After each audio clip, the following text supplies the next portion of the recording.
Hey guys, today Gemma's in Mom with a new episode of Gemcraft. So I just want to go back home. So I made a lot of changes. Santa's been here. Looks like Santa has been here a lot. Look at all these gifts. So I put all of this stuff in the fridge. I put a fridge, I put an oven, put my stuff. But I don't know how to use it. I put flooring. Then I put this like laptop.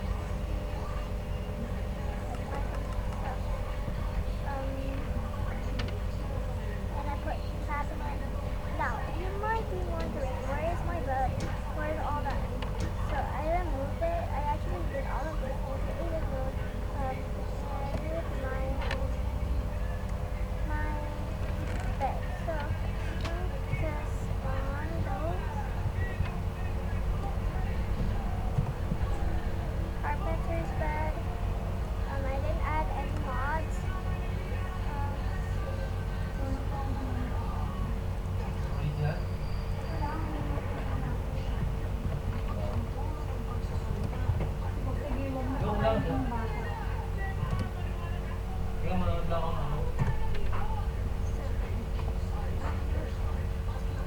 I don't know where to put my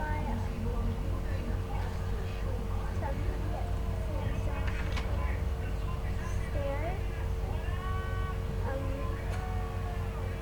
Santa has been here. I know it. Look at all these gifts.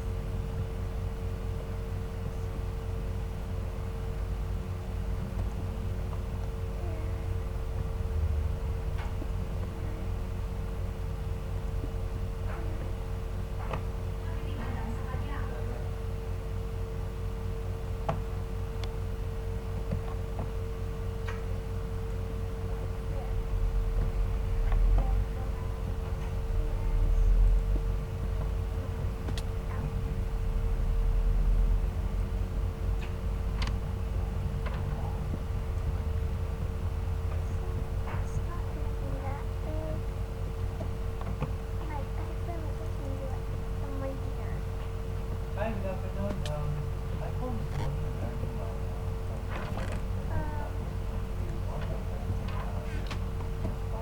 I'm not live yet.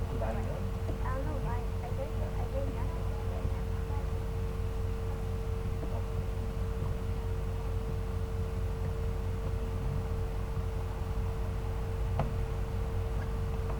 yeah, okay, so because my son didn't attend the school today, sorry, the lesson today because he has some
everybody, even though he doesn't look it, Chris loves So, stuff. I want to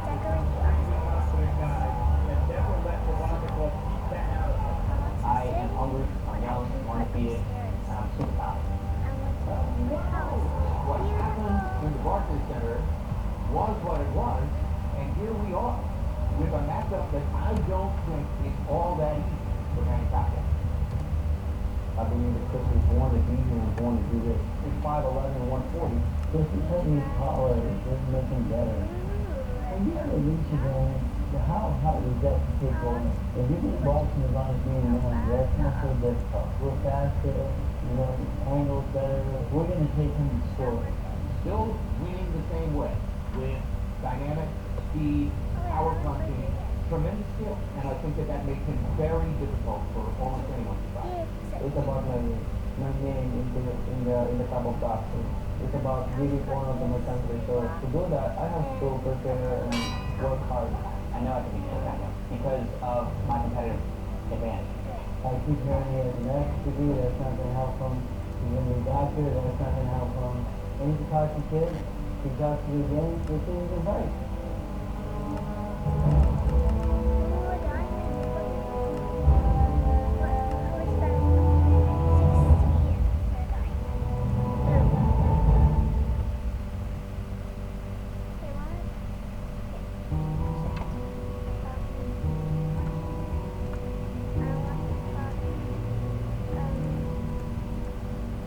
Huntington is a small town in the North Shore of Long Island.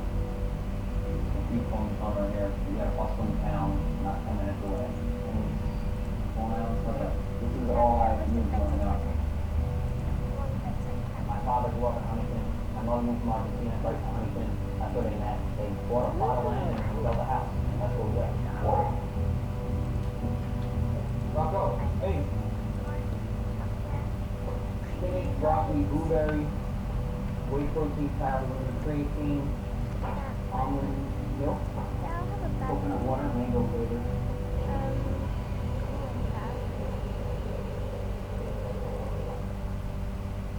There's something like that. Just got mom and dad on one side, got my brother, his wife, and 3 boys on the other. I got my own bachelor pad in the basement. I'm a pretty simple guy. Really don't need too much. I really fell kind of into philosophical reading, taking college, something that I kind of do as a hobby on the side. And then my nutrition stuff is just on my master's. Those are a lot of my school books that I read. Staying up with diet and health and nutrition. It's something that's an ever-changing,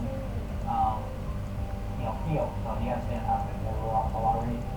Got my grandfather, Carlos, started my love for boxing at a very young age. He always felt like I had a Carlos Monzon and Alexa Sorolla. Those are 2 guys I distinctly remember their names growing up. My brother was a good athlete, baseball player, swimmer. I tried to play the sport that he played. He wasn't as good at them as he was. He would choose sports. And I got into martial arts. We would see a kickboxing match, and I saw that, and I was like, wow, I can combine the boxing that I've been watching my grandpa for so many years, and I can kick people like in karate. I turned pro at 19 at a 24 kickboxing fight. This is actually that was my first amateur kickboxing player. I won that when I was 17. These are old VHS tapes of boxing. Good move. And I got a whole wall of these fights. Some of my old fights. Arturo Gatti, one of the guys, watch a lot of his fights. I got this one day, this thing is great. I'll be down here in between days where I'm out with my coach and work on my technique. When I won my second world title kickboxing, I had broken my elbow in the side blocking a kick. I had injured my knee throwing a kick. I'm sitting there in arm brace and knee brace. I was a world champion and the money was not there. I wasn't getting paid. So as a kickboxer, I started stronger than a boxer just to get more work. And stronger than golfing.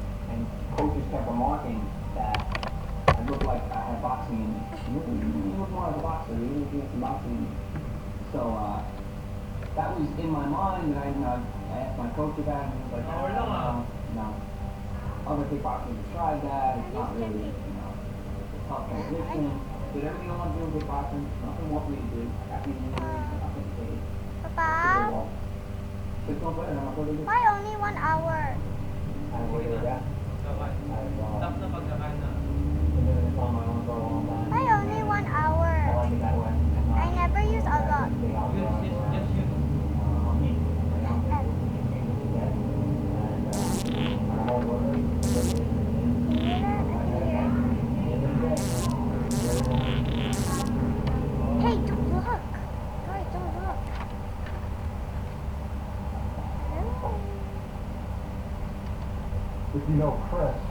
his true passion and love was boxing. Chris has been brought up in Long Island, nice home, good family. What does that mean? Why does that mean you can't be a tough kid and a good fighter? Even in the MMA scene, Long Island has now blown up in the UFC. We had 5 guys from this one small gym in the UFC. There's another gym on Long Island that has 4 guys in the UFC, and one of them is the middleweight UFC champion. You don't have to come from the streets. It all comes from hard work, dedication, and just basically working your ass off. From day one, when we switched over from kickboxing to boxing, Finlay and myself said he will become a world champion. And we went through tons of different people, managers, promoters, because nobody really wanted to give Chris that real shot because he didn't have that amateur background. Nobody really was taking it seriously. Even when we would go to spar at different gyms, you're a kickboxer, what? In the beginning. Okay, people would line up, yeah, I'll spar him. And then by the second round, everyone was like, whoa, he's been going to the gym, out in Vegas, out in Oxnard. And when he comes back, when he starts to hear from respected trainers, respected fighters, Randy Leo, Marcus Madonna, and these people are starting to talk about fighters, respected people talking about the fact that he's ugly. He didn't really fight. He put him on in the shows in Long Island, right in his hometown. It was sold out every single show. It's an old school way of a fighter coming up through the ranks. You start as a local guy, as a local prospect, and sensation status, and then you get an opportunity. And either you step up to the plate and you crack it out of the park, or you go back down and you try again. I've been lucky in the sense that I've been able to make the most of my opportunities. I knew he had determination. I knew he had some skills, but I also knew he didn't have an amateur background, and it would be a process of developing in the pros. And frankly, he's been amazing in the way he's able to absorb and look at it.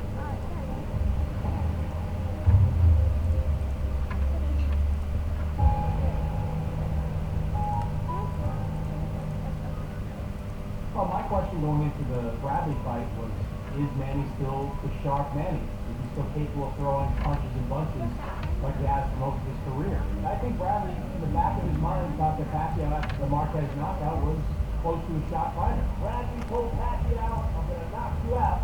Pacquiao said, we'll see you in the ring. Manny took control right away and just kept it the whole way. And he kept the ring off and made the ring a lot smaller. Good hard left hand by Pacquiao. That hurt Bradley. Leg lock. Behind the jack. Now look at the follow-up.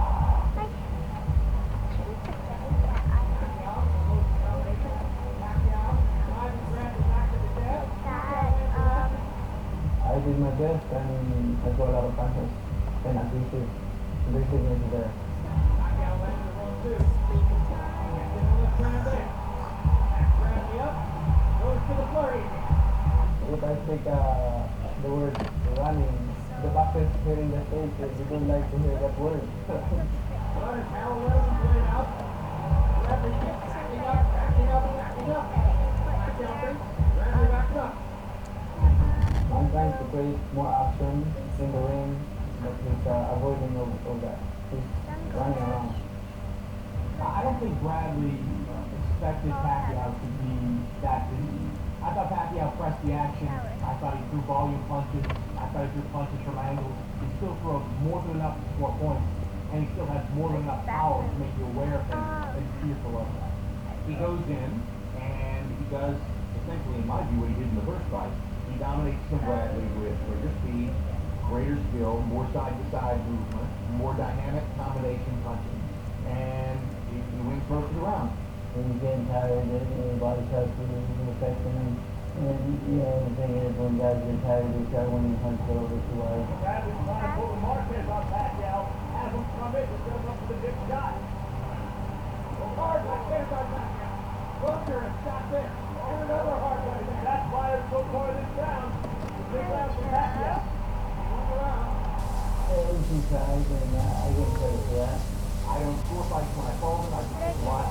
But I know in my heart, from what I saw, that Manny Pacquiao thoroughly dominated the second fight with Tim Bradley and won it. As clearly, in my view, as he won the first fight. Bradley, top 10 pound for pound guy, and I thought Manny beat him quite convincing, and that showed me that there still is a lot left in the tank to Pacquiao.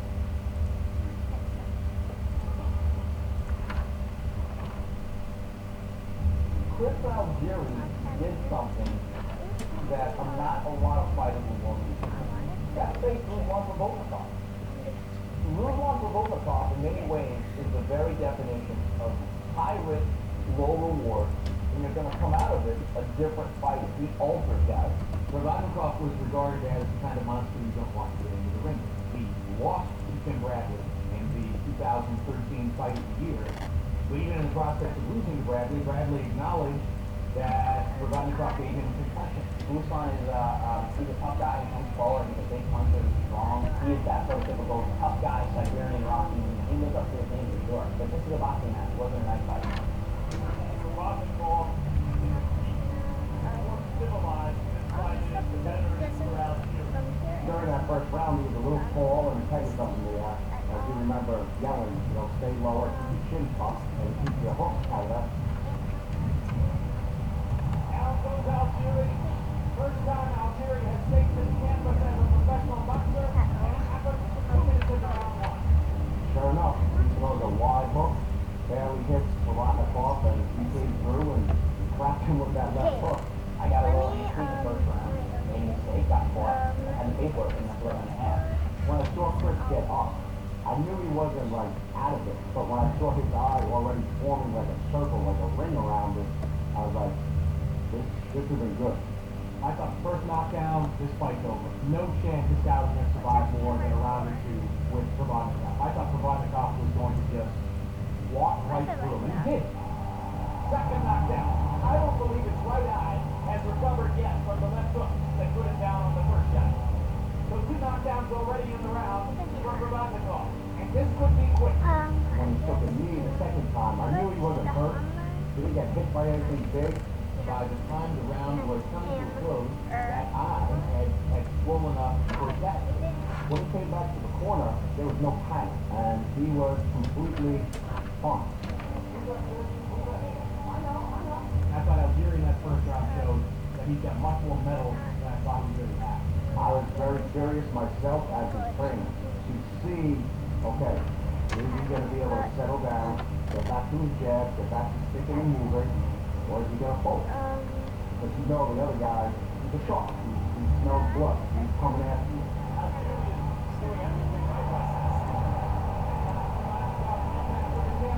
I was getting high, getting low, and then changing my levels of my punch variation.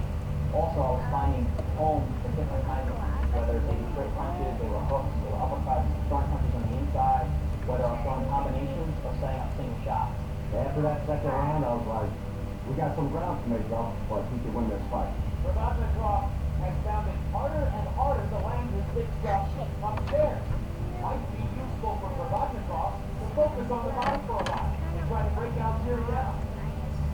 I honestly believe that over the course of the next several rounds, that eye operated against Provodnikov because it appeared that Provodnikov was focused on the notion that if he could hit Algieri in the eye 2 or 3 more times, he would clearly end the fight. Around the 5th or 6th round, I'm saying to myself, my God, this guy has stuff to the bird. I mean, how do you fight through that? And how do you fight through it in such a way as to begin to develop competent technical control? As the fight got later, the gap got wider. I started showing my skill and my talent relative distance and my skill set. And that was because I was adjusting. Ruslan was doing the same thing every round. By the 8th or 9th round, Algieri is spinning Provodnikov like a top. He's got him fighting exactly the way he wants him to fight. Lunging, somewhat out of control, forgetting to throw the body punches that would have built up sustained damage against Algieri. And meanwhile, Algieri is spearing him with counter punches. Every time Provodnikov steps to try to counter an Algieri punch, this is gone. I think when Provodnikov and Roach go back and look at the tape of the fight, they might ask themselves, why not more body punching? So Algieri wins no matter what.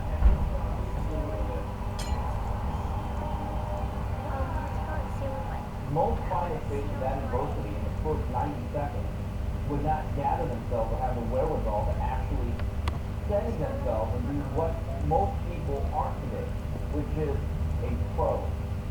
Max DeLuca has it 117, 109 for Kurbanov. Tom Schlepp scores it 114, 112 for Algeria. Don Trevor scores it. Same score, 114 to 112 to the winner by split decision. And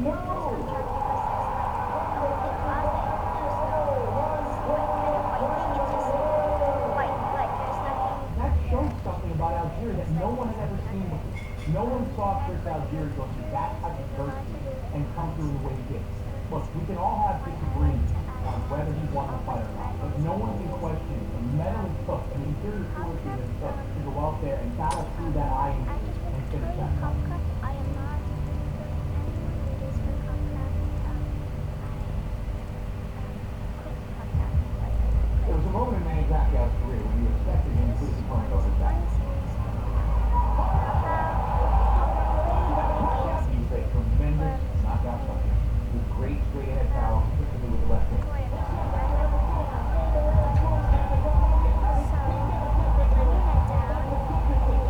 The guy that you saw knocking Juan Manuel Marquez down in the first round. That was the destroyer Manny Pacquiao. I think there was certain people think that you would see that for the rest of his career. But he embarked on the process of fighting larger men, and ultimately much larger men. The only reason we went to welterweight in the first place was to fight Oscar. And then all the other fights came after that, of course.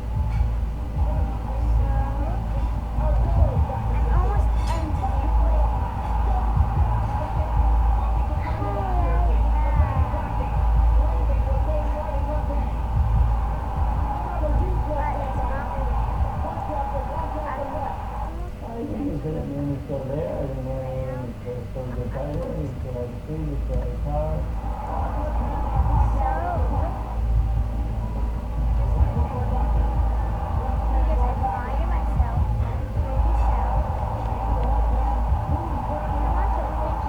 I thought Pacquiao wasn't first out of round. He was very, I was, like many, stunned by the decision. To me, that was one of the worst box decisions. He still has an incredible blend of speed, power, combination punching, still very light on his feet, still has very good reflexes.